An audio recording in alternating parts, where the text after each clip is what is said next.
दालों की महंगाई भविष्य में चुनौती ना बने, इसके लिए सरकार बफर स्टॉक के लिए चने की खरीद बढ़ाने की योजना बना रही है।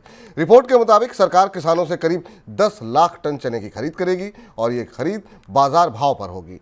फिलहाल मंडियों में चने का भाव 7,000 रुपये प्रति क्विंटल के करीब है, जबकि समर्थन मूल्य 5440 रुपये है।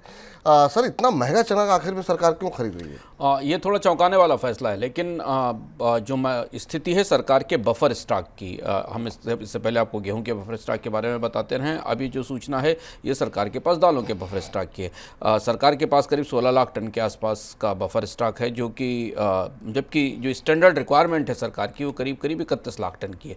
और इसलिए दाल बाजार में किसी हस्तक्षेप के लिए सरकार महंगी कीमत पर चने की खरीद कर रही है और इसका असर हमें बाजार में आपूर्ति में कमी पर दिखाई देगा और यानी दालों की महंगाई लगातार बनी रहेगी।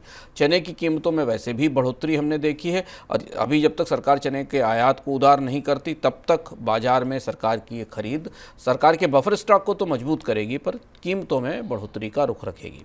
एडटेक कंपनी बायजूस की वैल्यूएशन को लेकर के बड़े सवाल उठने लगे हैं। दिग्गज टेक्नोलॉजी निवेशक प्रोसेस की बायजूस में करीब 10% हिस्सेदारी है और इस हिस्सेदारी को लेकर के हाल में HSBC के एक नोट में कहा गया है कि हिस्सेदारी की वैल्यू शून्य है। एक समय बायजूस की वैल्यूएशन $22 अरब आंकी गई थी। स्क्रैप से एल्युमिनियम बनाने का कारोबार बढ़ने वाला है। मैन्युफैक्चरिंग में पर्यावरण से जुड़े नियमों पर सख्ती बढ़ने की वजह से एल्युमिनियम इंडस्ट्री में स्क्रैप की डिमांड बढ़ने की संभावना है। अगले 5 सालों में पूरी दुनिया में स्क्रैप से एल्युमिनियम बनाने की क्षमता में 2.2 करोड़ टन की बढ़ोतरी हो सकती है। 6 नगर निगम अगले महीने बॉन्ड मार्केट में एंट्री करने वाले हैं। नासिक, विशाखापट्टनम, कानपुर, सूरत, वाराणसी और प्रयागराज नगर निगम जुलाई में म्यूनिसिपल बॉन्ड जारी कर सकते हैं। ये 6 नगर निगम बॉन्ड जारी करके 100 से 300 करोड़ रुपए जुटा सकते हैं। 2017 से 2024 के बीच नगर निगम बॉन्ड बाजार से करीब 3,000 करोड़ रुपए जुटा चुका है। सेबी ने आईसीआईसीआई बैंक की ब्रोकिंग इकाई को डिलिस्ट कराने की योजना पर मतदान के दौरान आईसीआईसीआई सिक्योरिटीज के शेयरधारकों को प्रभावित करने के लिए फटकार लगाई है।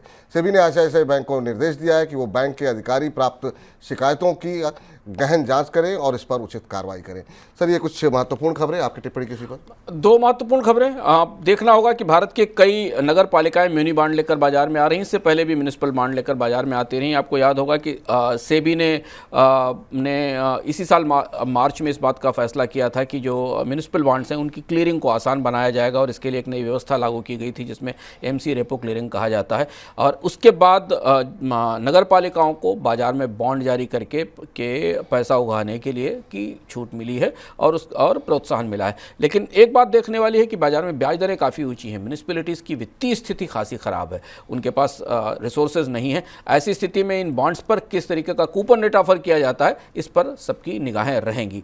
और दूसरी महत्वपूर्ण खबर और जो निराशाजनक खबर है भारत के लिए कि भारत की सबसे बड़ी स्टार्टअप $22 बिलियन की कंपनी का वैल्यूएशन अब केवल शून्य रह गया। बायजूस का पतन भारत के स्टार्टअप इतिहास की सबसे अनोखी और चौंकाने वाली घटना है।